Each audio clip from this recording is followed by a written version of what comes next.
Assalamualaikum warahmatullahi wabarakatuh. Waalaikumsalam. Rahayu, rahayu, rahayu.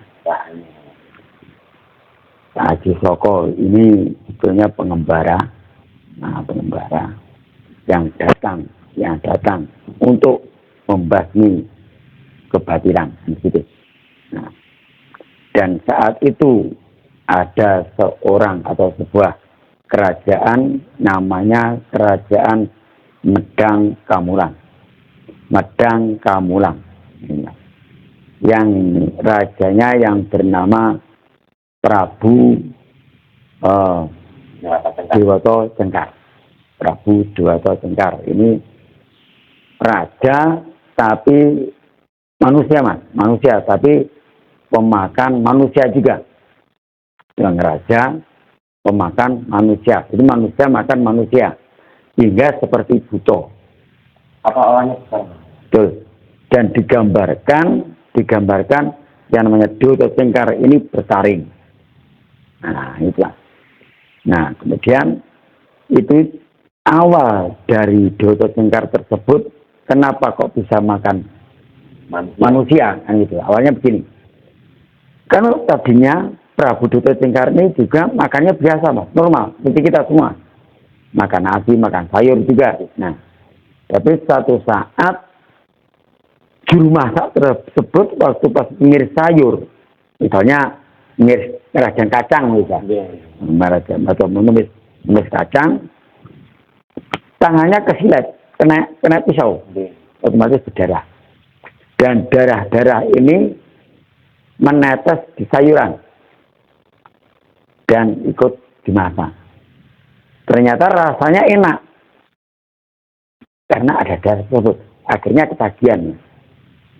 Nah, akhirnya ketagihan. Setiap hari mintanya dicampur dengan daging manusia. Menculik, tiap hari ada penculikan, Mas. Tiap hari penculikan dari rakyatnya. Kalau dibiarkan, lama-lama rakyatnya habis. Rakyat khususnya rakyat Medang Kamulang tersebut. Ya rakyatnya sendiri. Betul, Mas. Akhirnya datanglah seorang, ini ngomong pengembara. Ini artinya Haji Soko ini datang dari luar Arab. Ini ngomong itu dari Arab. Padahal Haji Soko itu yang Jawa. Sanes orang Jawa, bukan orang Jawa. Pendatang juga, terutama Arab. Nah, bisa Arab, bisa juga utusan dari India. Nah, ini. Kemudian datang seorang pengembara yang bernama Haji Soko untuk membasmi kemungkaran, membasmi kebatilan, khususnya yang dilakukan oleh Prabu Dewata Cengkar yang setiap hari memakan manusia. Setiap hari memakan manusia. Setiap hari, Mas. Betul, setiap hari, Mas. Setiap hari. Kalau makin lama kan bisa rakyatnya habis dimakan. Nah, itu.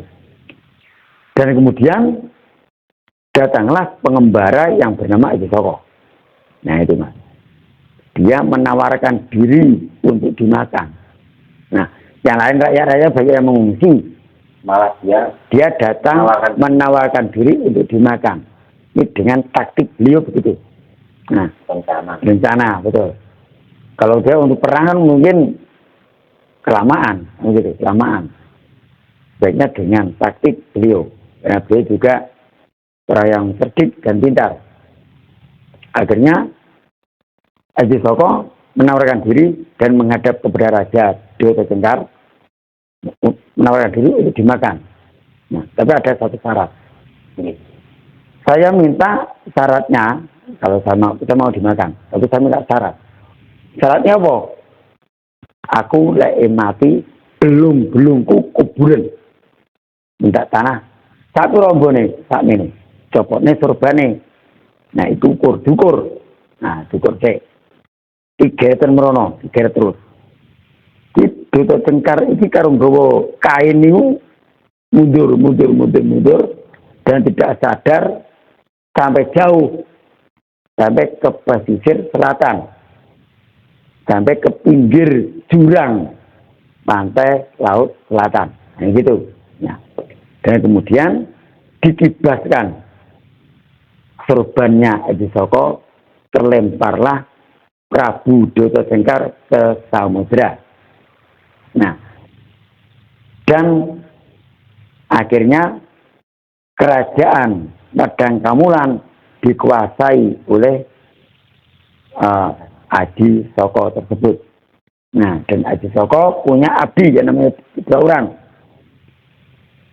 Ada yang namanya, satu namanya Doro, dan yang satu namanya Sembodo.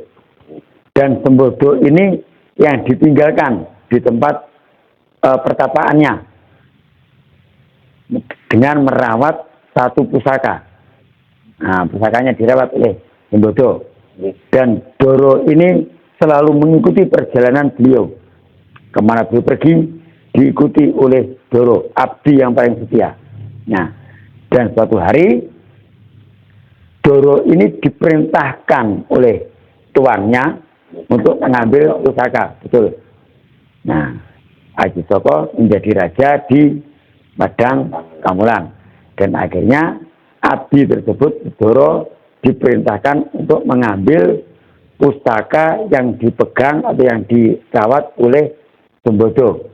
Nah, akhirnya datang ke pertapaannya. Pertama ya silaturahmi biasa, Mas. Baik, Mas. Ya. Kan pun dihitung kenal. Betul. Nah, iya orang-orang kan nggak ketemu. Menakoni kabare piye? Kabare Gusti Aji Saka kepriye, bagaimana kabarnya? Kemudian lama berbincang-bincang, akhirnya langsung ke titik intinya, yaitu ingin mengambil pusaka, karena disuruh oleh Aji Saka untuk mengambil pusaka yang ada di sini. Tapi ya tadi, Mas, lagi-lagi kesetiaan tadi. Nah, kesetiaan, betul, Mas. Karena Aji Saka pernah berpesan kepada Sembodo bahwa jangan sampai ada orang yang mengambil pustaka tersebut kecuali aku sendiri. Jangan diberikan, jangan diurungkan, gitu. Nah, akhirnya walaupun Doro diperintahkan atas nama Aji Saka, tetap tidak diberikan. Nah, sebetulnya Aji Saka itu sudah merasakan, makanya disusul, tapi terlambat, gitu. Kemudian perang terjadi. Nah, di pertapaannya Aji Saka berperang untuk merebutkan pusaka tersebut. Nah, perang karena keduanya ini sama-sama sakti, sama-sama digdaya, akhirnya keduanya mati sampio atau mati bersamaan. Nah, di tempat pertapaannya Aji Saka tersebut. Dan tidak lama barulah Aji Saka datang, terlambat. Nah, dan di tempat itulah akhirnya 2 kesatria, 2 abdi tersebut dikebumikan. Nah, dibumikan. Dan di tempat itu Aji Saka membuat puisi. Yaitu puisinya adalah puisi dengan 2 huruf, 20 huruf. 20 huruf tersebut adalah Hono Coroko, Doto Sowolo, Podo Joyono, dan Monggo Botongo, 20 huruf. Dan ini menjadi puisi beliau. Dan yang akhirnya diabadikan sampai sekarang. Dan yang tadi lanjutan seperti bagaimana nasibnya Prabu Dota Cengkar. Prabu Dota Cengkar akhirnya menjadi penghuni Laut Selatan dengan menjadi buaya putih. Nah, belum pecah. Membo lagi menjadi siluman. Nanti toh akhirnya balas dendam juga putranya Dota Cengkar. Akhirnya nanti membalas dendam, membunuh Aji Saka yang diangkat anak oleh Aji Saka. waktu pembunuhan atau waktu meninggalnya Prabu Joko Tengkar, Prabu Joko punya anak kecil. Nah, di kerajaan ini kalau di kerajaan Medang Kambulang itu. Dan anaknya dirawat dan dibesarkan oleh Aji Soko. Kan anak angkat kan. Nah, anak angkat.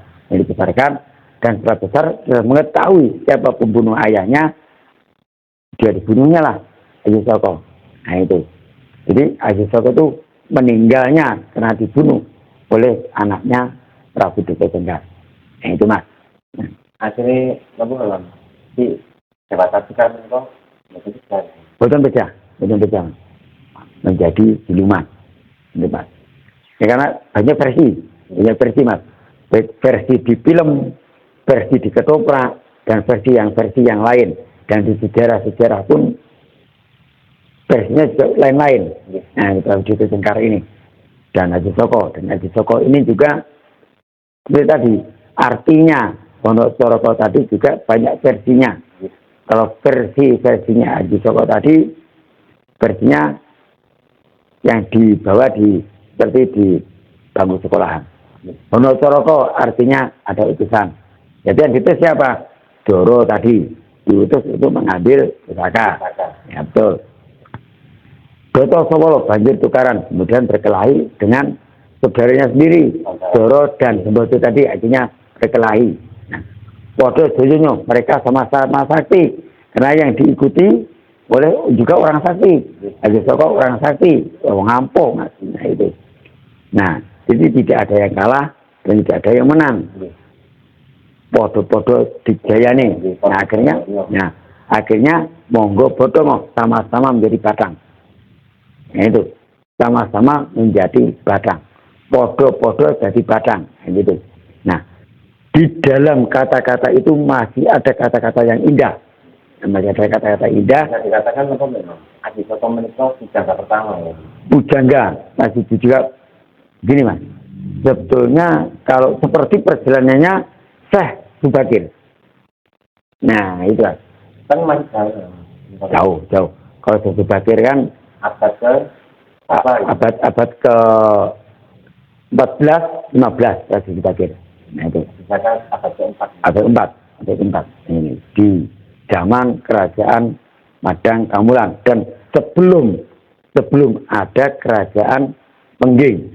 Sebelum ada kerajaan Pengging. Dan juga kalau seperti sejarah di Pulau Jawa, sejarah di Jawa ini banyak sekali kita kemupas.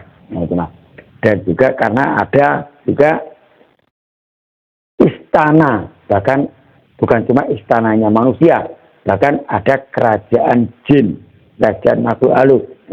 Makanya ini mas, kalau Indonesia terjadi perang, pasti juga kerajaan jin dan lain sebagainya ini pasti ikut campur, pasti membantu. Nah ini, karena orang Jawa ini kan identik dengan kejawennya, dan kejawen ini juga pasti ada yang halusnya lagi, yang halus lagi masih ada. Nah ini, kalau mengusik orang Indonesia, mengusik orang Jawa, pasti yang lain terusik. Nah, begini contoh, saya contohkan aja. Di Jawa,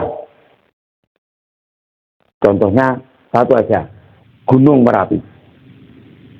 Ada yang namanya, ada kerajaan jin di sana, yang paling besar, di dekat kawah, dekat puncak mas. Namanya Pasar Gubra. Nah, Pasar Gubra ini adalah hanyalah berbentuk batu yang ditumpuk-tumpuk, tumpukan batu. Nah, tapi kalau dilihat dengan mata batin juga itu adalah pasarnya jin. Gitu. Di puncak Gunung Merapi. Betul. Dan kalau di Jawa juga banyak sekali. Bukan cuma di Jawa, di Kalimantan juga masih banyak. Kerajaan makhluk halusnya di Kalimantan masih banyak. Dan di Bali, kalau Indonesia diganggu oleh negara lain, pasti mereka ikut campur. Pasti membantu. Betul mas.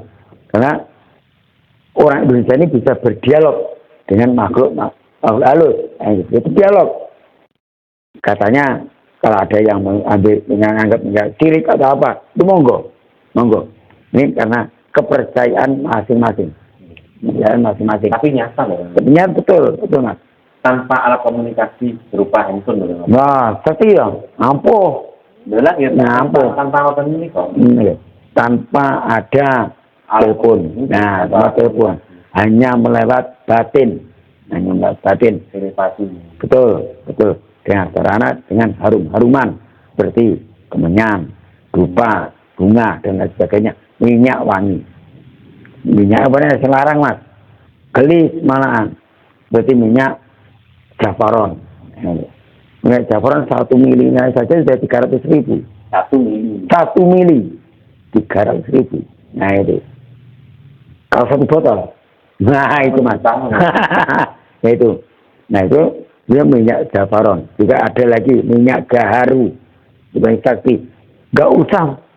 Tapi kalau minyak gaharu nggak mungkin. Mereka nggak bisa berani dekat. Yang ditakutkan makhluk halusnya adalah kayu gaharu. Nah, kayu gaharu ini minyaknya sangat bagus. Makhluk halus itu berani mendekat. Mencium baunya dari jauh aja, udah nggak berani dekat. Nah itu. Memang ada kayu gaharu Mas. Adanya di Kalimantan. Minyak gaharu. Kalimantan. Dan kayunya pun juga yang ada di Kalimantan. Kayu namanya kayu gaharu. Dan kayu gaharu ini juga konon ini adalah salah satu kayu dari surga. Nah itu Mas. Itu konon begitu. Termasuk seperti kayu gaharu, seperti kayu setigi, seperti kayu dewandaru. Kayu dewandaru ini adalah tidak lain adalah kayu atau pohon Nah, tahu. Nah itu. Ya buahnya itu seperti cermai. Itu. Mirip seperti cermai. Itu Mas. Keanehan menika wonten ing misalnya. Betul Mas. Betul. Nah, dan untuk itu kita pelajari semuanya. Gitu ya Mas. Coroko. Dan coroko ini dari mana? Sebetulnya kalau menurut cerita sejarah tadi adalah dari puisinya salah satu raja yaitu yang bernama Aji Soko, raja dari Medang Kamulan, pengganti dari Prabu Dewata Cengkar, karena abdi yang setia 2 orang tadi berkelahi sama-sama sakti, akhirnya meninggal semua, dan muncullah puisi Wonosoroko tadi. Tapi kalau orang awam atau yang tidak tahu, Wonosoroko hanya tulisan biasa, Wonosoroko, Doto Sowolo. Tapi Wonosoroko itu kalau digandengkan, dipakai sandangan dan ada tali taruhnya dan bisa dibaca seperti huruf biasa, seperti huruf Latin. Nah, ada A, I, U, E, O-nya. Betul, kami. Nah, itu huruf. Kalau huruf Jawa ini mirip dengan tulisan India. Nah, kami. Coba dibedakan. Tadi nggak ada bedanya. Makanya Jawa, Bali, Sunda hampir sama. Nah, hampir sama. Itu Mas. Matur nuwun kali penjelasan. Mugi-mugi manfaat nih. Demikian yang saya sampaikan, mudah-mudahan bermanfaat. Kalau ada kesalahan, kekurangan, yang besar-besarnya. Wallahul muwaffiq ila aqwamit thoriq. Assalamualaikum warahmatullahi wabarakatuh. Rahayu.